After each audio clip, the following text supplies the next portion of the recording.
What is inventory taking? Inventory taking का मतलब क्या है? अगर ये एज अ टर्म समझने की कोशिश करें, so what do you mean by inventory taking? कि मतलब कि कुछ ना कुछ मैं इन्वेंट्री का रिकॉर्ड मेंटेन कर रहा हूँ। कुछ जाकर इन्वेंट्री टेकिंग का मतलब क्या है कि मैं वेयर हाउस में गया और फिजिकली मैंने जाकर वहाँ पर इन्वेंट्री जो थी वो चेक करी कि इन्वेंट्री कितनी है।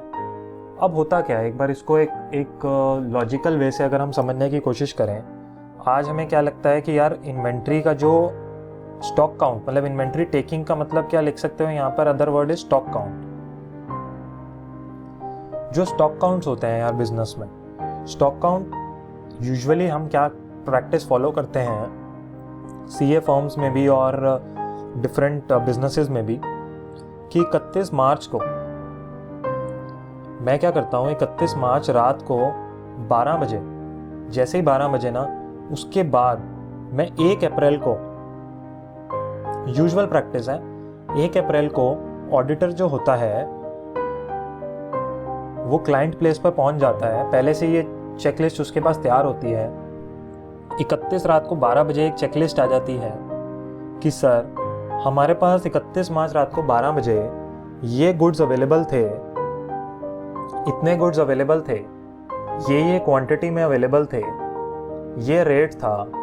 ये सारी लिस्ट ऑडिटर के पास 1 अप्रैल सुबह सुबह आ जाती है। तो वो क्या करता है, 1 अप्रैल को क्लाइंट लोकेशन पर जाकर जितना भी वेयर हाउस में मटेरियल पड़ा होता है, समझने की कोशिश करो, वेयर हाउस कोई छोटी जगह नहीं होती और वेयर हाउस कोई एक लोकेशन पर नहीं होता। वेयर हाउसेज ऐसी ऑर्गेनाइजेशंस भी हैं जिनके पैन इंडिया और ग्लोबली हैं। तो वेयर हाउस में जाके वो एक एक मटेरियल को काउंट करता है कि ये जो मटेरियल आप बता रहे हो और आप अपने पास इन्वेंट्री लेट सपोज 2 लाख रुपए की बोल रहे हो, तो वो करेक्ट है कि नहीं? मतलब क्या इन्वेंट्री उतनी पड़ी भी हुई है मेरे स्टॉक्स में, मेरे वेयर हाउसेज में, या ये आप सिर्फ और सिर्फ अपने ओवरस्टेट करना चाहते हो अपनी फाइनेंशियल स्टेटमेंट्स को? तो आप बोल रहे हो मेरे पास इन्वेंट्री ज़्यादा पड़ी है। ऐसा तो नहीं है। आपने कुछ सेल कर दिया और अभी इन्वेंट्री आउट नहीं करी और इन्वेंट्री में दिखा रहे हो और सेल में भी दिखा रहे हो, ऐसा तो नहीं है। तो ऑडिटर्स जो होते हैं वो, और जब आप आर्टिकलशिप में जाओगे, आप क्लाइंट लोकेशन पे जाओगे और वहाँ पर जाके उस इन्वेंट्री को काउंट करोगे और वहाँ पर अपने दस्तखत करके आओगे कि अच्छा sir, as per as this inventory is correct, it matches with जो हमें 31 तारीख रात को 12 बजे की जो लिस्ट मिली थी, उस लिस्ट के साथ ये इन्वेंट्री मैच करती है एंड दिस इज करेक्ट। ठीक है दोस्त, तो ये आप अपने वहाँ पर, this is a usual process जो फॉलो होता है। अब क्या होता है कभी कभार कि जो इन्वेंट्री वैल्यूएशन का प्रोसेस, अब एक वेयर हाउस तो है नहीं क्लाइंट का, क्लाइंट के लेट सपोज 10 वेयर हाउसेज हैं और आप टोटल आर्टिकल्स जो एक फर्म में है वो टोटल 5 आर्टिकल्स हैं और फर्म के पास जितने हैं क्लाइंट्स, फर्म के पास क्लाइंट हैं 25, वेयर हाउस हैं 10, आर्टिकल हैं 5 और क्लाइंट हैं 25। ओके, तो अब एक बात बताओ कि अगर ये 25 क्लाइंट्स के पास एक एक वेयर हाउस भी है तो टोटल कितने वेयर हाउस हो गए? 25 वेयर हाउस हो गए। और तुम कितने लोग हो? 5। हाँ, और ये 10 वेयर हाउस छोड़ दो, एक एक वेयर हाउस ही है, वही बहुत है यार। 5 तुम आर्टिकल्स हो, 25 वेयर हाउसेज पे जाना है और 1 अप्रैल को अगर सारा काउंट करना है स्टॉक का, तो हर आर्टिकल 5 वेयर हाउस पर जाकर पूरा स्टॉक काउंट कराएगा। एक चीज बताओ, लॉजिकल है? बिल्कुल लॉजिकल नहीं है। तो ऐसे में क्या होता है, ऐसे में क्लाइंट्स क्या करते हैं, ऐसे में आर्टिकल फर्म्स क्या, ऐसे में सीए फर्म्स क्या करती हैं? सीए फर्म्स क्या करती हैं, अपने पास एक शेड्यूल बनाती हैं कि दोस्त 1 अप्रैल को हम इन 5 वेयर हाउसेस पर जाएंगे, ये 5 आर्टिकल 5 वेयर हाउसेस पर जाएंगे। अगले दिन ये इन दूसरे वाले 5 वेयर हाउसेस पर जाएंगे। तो ऐसे करते करते पूरा एक फर्स्ट वीक का शेड्यूल होता है हमारे पास। 7 अप्रैल तक जितने भी ये 5 आर्टिकल्स होंगे, ये अलग अलग वेयर हाउसेस पर जाकर स्टॉक काउंट कंप्लीट करेंगे और ये पूरा 25 वेयर हाउसेस का स्टॉक काउंट फर्स्ट वीक में हमारे पास कंप्लीट हो जाएगा। लेकिन इसमें एक प्रॉब्लम आई। अब दोस्त, हमने क्या किया, हम तो 1 अप्रैल को क्यों जा रहे थे? ये देखने के लिए कि 31 मार्च का स्टॉक कितना है। अब क्या हुआ, आप एक क्लाइंट एक्स था, या एक्स की जगह बोलो राम था, राम के वेयर हाउस पर आप गए 7 अप्रैल को। अब राम ने तो बोला कि सर मैं अपना बिजनेस 7 दिन तक तो बंद नहीं कर सकता।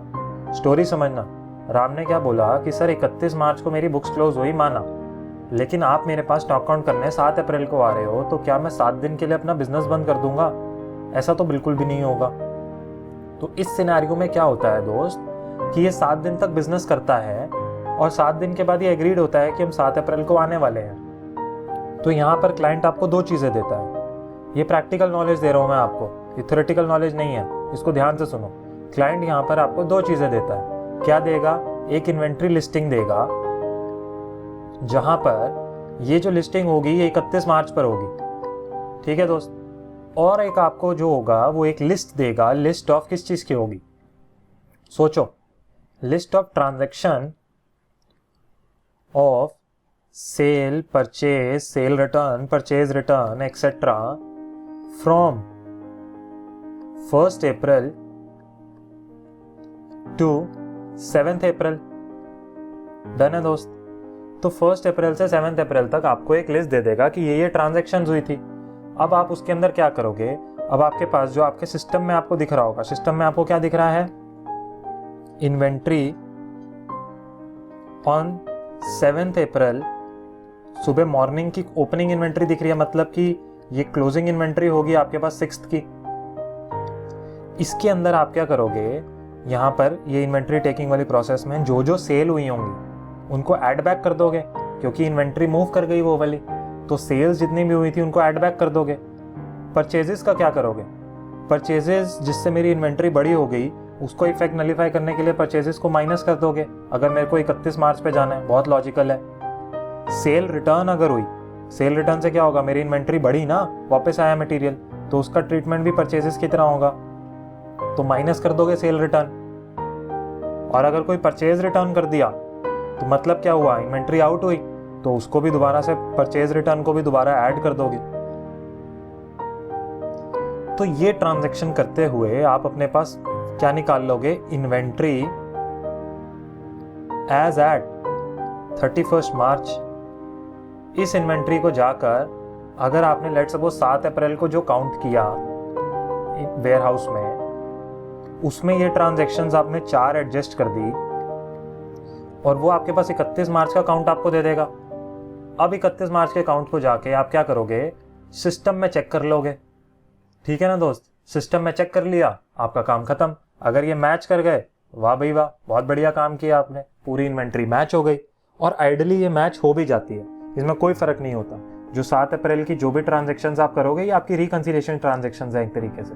और ये एक्चुअली में ये एक प्रोसेस है जो हर बिजनेस में फॉलो किया जाता है। 31 मार्च के बाद 1 अप्रैल को सारे बिजनेसेस का स्टॉक काउंट नहीं हो जाता, मैक्सिमम स्टॉक काउंट्स हो जाते हैं, बट इन फॉलोइंग डेज कुछ स्टॉक काउंट होते हैं। तो यही इस टॉपिक का जिस्ट था जो मैंने आपको भी एक्सप्लेन किया।